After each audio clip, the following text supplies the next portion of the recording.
الحمد لله رب العالمين والصلاة والسلام على سيد الأنبياء والمرسلين وعلى آله وأصحابه أجمعين. أما بعد، فأعوذ بالله من الشيطان الرجيم. بسم الله الرحمن الرحيم. ادع إلى سبيل ربك بالحكمة والموعظة الحسنة وجادلهم بالتي هي أحسن. صدق اللہ العظیم. شافع کون و مکان کی راہ دکھلاتا رہا، شافع کون و مکان کی راہ دکھلاتا رہا، گمراہان شرک کو توحید سکھلاتا رہا. پرچم اسلام ابر درخشاں کے روپ میں، پرچم اسلام ابر درخشاں کے روپ میں بت قدوں کی چار دیواری پر لہراتا رہا. اس گلی میں عصر حاضر کا فقیر بے مثال، اس گلی میں عصر حاضر کا فقیر بے مثال سنت خیر الورا کے زمزمے گاتا رہا. ملت اسلامیہ کے درخشندہ ستاروں، آج میں آپ کے سامنے اسلام کے ایک عظیم سپوت اور مسلمانوں کے ایک عظیم محسن کا ذکر خیر کرنا چاہتا ہوں، جس کے فیوز سے ایک عالم نے استفادہ کیا اور کر رہا ہے، جس کی بے باک زبان اور بے خوف قلم نے ہزاروں گمراہوں کو راہ ہدایت سے روشناس کرایا، جس کی بے مثال قیادت میں ملت اسلامیہ ہندیہ نے اپنے دین و ایمان کی حفاظت کے لیے تن من دھن کی بازی لگا دی اور بے مثال قربانیاں پیش کی. میری مراد حجت الاسلام حضرت مولانا محمد قاسم نانوتوی رحمۃ اللہ علیہ ہیں. ملت اسلامیہ کے دھڑکتے دلوں، یہ وہی مجاہد جلیل ہیں جنہوں نے باطل کو مٹانے اور اسلام کا پرچم لہرانے کے لیے تن من دھن کی بازی لگا دی. حکومت برطانیہ نے ہندوستان پر غاصبانہ سکہ جمایا، اسلام کو مٹا کر عیسائیت کی تبلیغ شروع کی، ظلم و ستم کے پہاڑ توڑے گئے، کئی لاکھ مسلمانوں کو شہید کر دیا گیا. جن کے گھروں میں ہاتھی جھومتے تھے پھوٹا کٹورا لے کر در در کی بھیک مانگنے پر مجبور ہو گئے. شاہی خاندان کی بھیک مات پھٹی چادریں سروں پر ڈال کر گھروں میں کھانا پکانے کی نوکریاں کرنے لگیں. وہ پردہ نشیں عورتیں جن کے دیدار سے چاند سورج ترستے تھے در در کی بھیک مانگنے پر مجبور ہو گئیں. ہر طرف تباہی و بربادی کا دور دورہ تھا، خون پانی کی طرح بہہ رہا تھا. گلی کوچوں میں نعشیں اس طرح پڑی تھی کہ درندے اور پرندے دن دہاڑے نوچتے اور کھسوٹتے تھے. مسلمانوں کو خنزیروں کی کھالوں میں بند کر دیا جاتا تھا تو ہندوؤں کے منہ میں گائے کا گوشت ٹھوسا جاتا تھا. الغرض پوری داستان خون سے لبریز ہے. بالآخر عیسائیت کو مٹانے کے لیے دہلی میں ایک میٹنگ بلائی جاتی ہے. بصارت و بصیرت کا پیکر قاسم نانوتوی رحمۃ اللہ علیہ دور اندیش مشورے دیتا ہے، جس کے نتیجے میں ہندوستان میں عیسائیت کی ٹکر کے لیے ایک فضا قائم ہو جاتی ہے.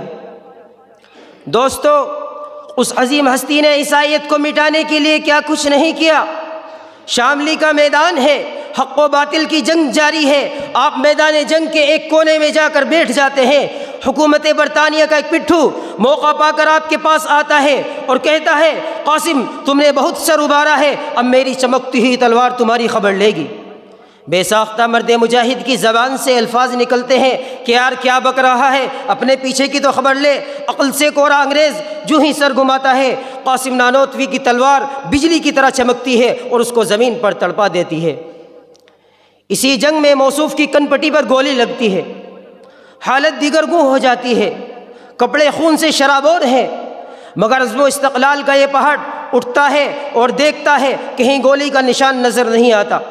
حکومت برطانیہ نے ایک ناپاک سازش کی، ہندو قوم کو مسلمانوں کے مقابل کھڑا کیا. اس ملک ہندوستان میں مسلمانوں کو سیاسی اہمیت حاصل تھی، انگریز نے ہندوؤں کو آگے بڑھایا، مسلمانوں کو گھٹایا. جب معاشی و سیاسی میدان میں ہندو قوم آگے بڑھی تو انہیں مذہب کی برتری اور بلندی سمجھائی اور ہندو مسلم کو آپس میں لڑایا. چنانچہ 1876 عیسوی میں شاہجہاں پور کے قریب چاندہ پور گاؤں میں میلہ خدا شناسی منعقد ہوتا ہے. عوام کا جم غفیر جمع ہوتا ہے. پنڈت دیانند سرسوتی بھی حاضر ہوتا ہے۔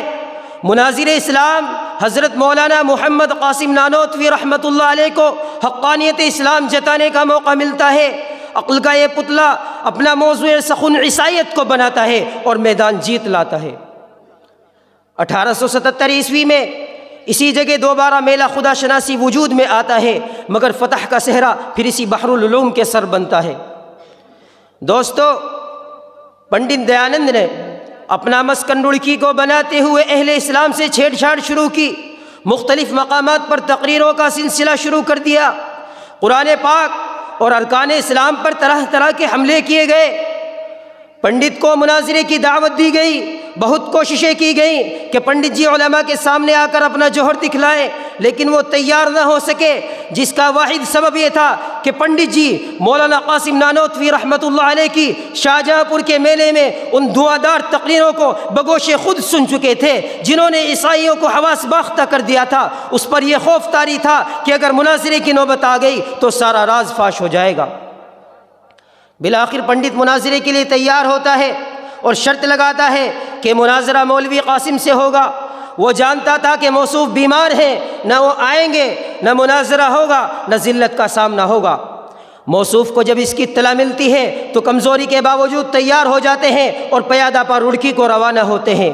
سرزمین رڑکی زبان حال سے چیخ اٹھتی ہے، کس شیر کی آمد ہے کہ رن کانپ رہا ہے، کس شیر کی آمد ہے کہ رن کانپ رہا ہے، رن ایک طرف چرخ کہن کانپ رہا ہے۔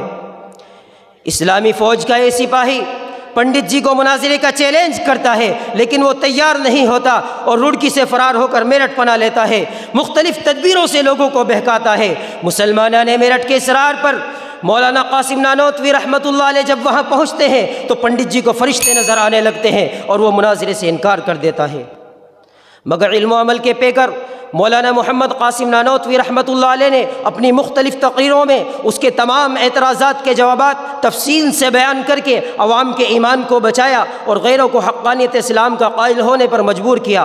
خلاصہ یہ ہے کہ جب بھی کہیں کسی شکل میں اسلام اور مسلمانوں کو دشمن اسلام سے کوئی خطرہ درپیش ہوا تو مولانا محمد قاسم نانوتوی رحمۃ اللہ علیہ نے اپنی خداداد صلاحیتوں سے اس کا قلع قمع کیا اور باطل کو ہمیشہ روپوش ہونے پر مجبور کیا۔ دعا فرمائے کہ اللہ تعالیٰ حضرت کو پوری امت کی جانب سے جزائے خیر عطا فرمائے۔ آمین۔ وآخر دعوانا ان الحمد للہ رب العالمین۔